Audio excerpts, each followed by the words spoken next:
प्यारे बच्चों, class 12 physics का एक और 5 नंबर का वायरल प्रश्न, और प्रश्न यह है कि गॉस प्रमेय को लिखिए एवं इसे निगमित कीजिए। चैप्टर 1 का बहुत इंपॉर्टेंट प्रश्न प्यारे बच्चों, और ये लॉन्ग प्रश्न है और ये आपको 5 नंबर देके जाएगा। देखिए प्यारे बच्चों, इस प्रश्न को कैसे लिखना है कि आपको पूरे में से पूरे नंबर मिले, आइए देखते हैं। सबसे पहले प्यारे बच्चों, जब भी आपसे पूछे गॉस प्रमेय क्या है, इसे निगमित करिए या इसे जो है इसको डेरिवेशन करना है, तो सबसे पहले आप गॉस नियम का कथन लिखिए। अब प्यारे बच्चों देखिए कथन क्या होता है। कथन कहता है किसी बंद गॉसियन पृष्ठ से गुजरने वाला कुल वैद्युत फ्लक्स फाई ई सदैव पृष्ठ के भीतर के कुल आवेश सिग्मा क्यू का मतलब होता है इस पृष्ठ के भीतर का कुल आवेश, इस कुल आवेश का 1/ε0 गुना होता है। यानी प्यारे बच्चों, दिए गए बंद पृष्ठ के लिए, यानी एक आपको पृष्ठ बना के दिखा देना है कि अंदर 2-4 गु आवेश है और उसका जो कुल फ्लक्स हो जाएगा, अब परिभाषा से फ्लक्स लिखा जाता है integration of E vector dot D A vector, ये बराबर हो जाएगा फाई ई, और बराबर हो जाएगा प्यारे बच्चों पृष्ठ के भीतर का कुल आवेश, तो सबको जोड़ लिया जाएगा क्योंकि सारे प्लस के हैं तो प्लस में जोड़ेंगे, तो Q1 plus Q2 plus Q3 अपान में एप्सिलॉन नॉट, और इस सब चीजों को लिख सकते हैं प्यारे बच्चों सिग्मा क्यू बटे एप्सिलॉन नॉट, क्योंकि आवेशों का बीजगणितीय योग है। अब यहां से आगे बढ़े तो प्यारे बच्चों हम देख सकते हैं कि हम डायरेक्ट लिख सकते हैं गॉस प्रमेय को ऐसे गणितीय रूप में, फाई बराबर सिग्मा क्यू बटे एप्सिलॉन नॉट, यानी पृष्ठ के भीतर का कुल आवेश बटे एप्सिलॉन नॉट। यहां पे समझने वाली बात एक और है कि यहां पृष्ठ के भीतर मान लेते हैं प्यारे बच्चों, अगर यहां पे बाहर कोई आवेश Q4 था तो हम इसको यहां पे नहीं लेते हैं, पृष्ठ के भीतर का ही आवेश लिया जाता है। अब एप्सिलॉन नॉट जानते हैं प्यारे बच्चों, वायु या निर्वात की वैद्युतशीलता होती है जिसकी वैल्यू होती है 8.85 गुणे 10 के घात -12।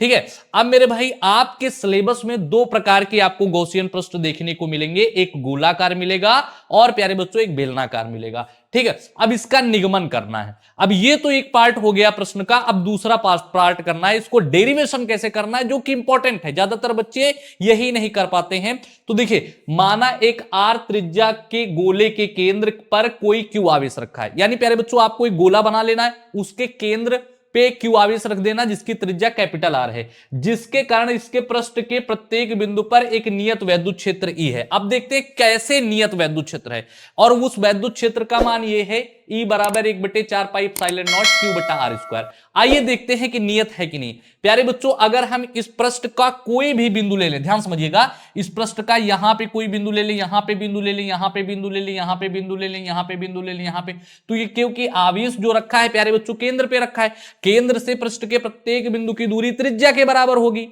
और आवेश क्यू है तो क्यू आवेश से समान दूरी पे वैद्युत क्षेत्र क्यू बटा आर स्क्वायर, यानी 1/ε0 क्यू बटा आर स्क्वायर। ये बात तो सही हो गई कि इसके पृष्ठ के प्रत्येक बिंदु पर वैद्युत क्षेत्र का मान नियत होने वाला है।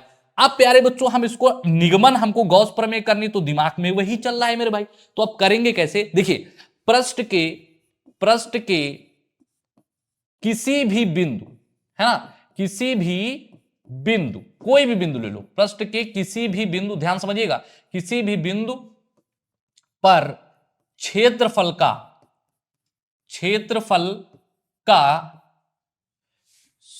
या क्षेत्रफल के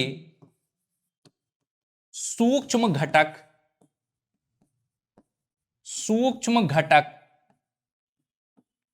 डीए के कारण उत्पन्न वैद्युत फ्लक्स, ध्यान समझिएगा प्यारे बच्चों, उत्पन्न वैद्युत फ्लक्स डी फाई ई हो तो देखिए, ध्यान समझिए प्यारे बच्चों, यहां पे मान लीजिए हमने इस जगह पे एक बिंदु ले लिया ये, ठीक, ये आर दूरी ये भी हो जाएगी। अब हम जानते हैं प्यारे बच्चों, हमारा जो क्षेत्रफल होता है, क्षेत्रफल एक अदिश राशि है, लेकिन अगर हम उसमें दिशा ले लें, यानी पृष्ठ के लंबवत एक दिशा ले ले यूनिट वेक्टर, तो हमारा क्षेत्रफल सदिश हो जाता है, और यहां पे इस डीए वेक्टर की दिशा प्यारे बच्चों ये हो जाएगी, ये डीए वेक्टर हो जाएगा। अब क्योंकि वैद्युत बल रेखा है प्लस क्यू से बाहर की तरफ निकलती, तो यहां से वैद्युत क्षेत्र भी प्यारे बच्चों इसके लंबवत ही होगा, यानी ए वेक्टर और डीए वेक्टर के बीच में थीटा 0 है। अब पूरे क्षेत्रफल, इसका पूरा क्षेत्रफल अगर ए है तो गोले का क्षेत्रफल होता है 4 पाई त्रिज्या का स्क्वायर। तो पूरे क्षेत्रफल के कारण पूरा फ्लक्स अगर फाई ई हो तो हमने लिखा इस क्षेत्रफल के सूक्ष्म अवयव के कारण उत्पन्न सूक्ष्म वैद्युत फ्लक्स डी फाई हो। तो परिभाषा से प्यारे बच्चों हम क्या लिख सकते हैं, ध्यान से समझिएगा। परिभाषा से हम लोग लिख सकते हैं कि डी फाई ई बराबर ई वेक्टर प्यारे बच्चों डॉट डी ए वेक्टर, है ना। और इसको हम लोग ऐसे लिख सकते हैं, A vector dot B vector को क्या लिखते हैं 11th में अदिश गुणनफल E D A cos theta और E D A cos theta. E और डी ए के बीच में थीटा 0 है तो प्यारे बच्चों कॉस 0 कर देंगे। कॉस 0 का वैल्यू 1 होता है, यानी डी फाई ई हमारे पास आ गया सिंपली ई डी ए। अब प्यारे बच्चों क्या करेंगे, संपूर्ण फ्लक्स के लिए है ना, अब आपको अपने को निकालना है संपूर्ण फ्लक्स। तो संपूर्ण फ्लक्स के लिए प्यारे बच्चों हम लोग क्या करते हैं, ध्यान से समझिएगा। संपूर्ण फ्लक्स फाई ई के लिए हम लोग इंट्रीकेशन कर देंगे डी फाई ई का। अब डी फाई ई की वैल्यू उठा के यहां से रखी जाएगी मेरे भाई, डी फाई ई की वैल्यू यहां से उठा के रखी जाएगी। तो हमारे पास कुल मिला के फाई ई बराबर हो जाएगा इंट्रीकेशन ऑफ ई डी ए।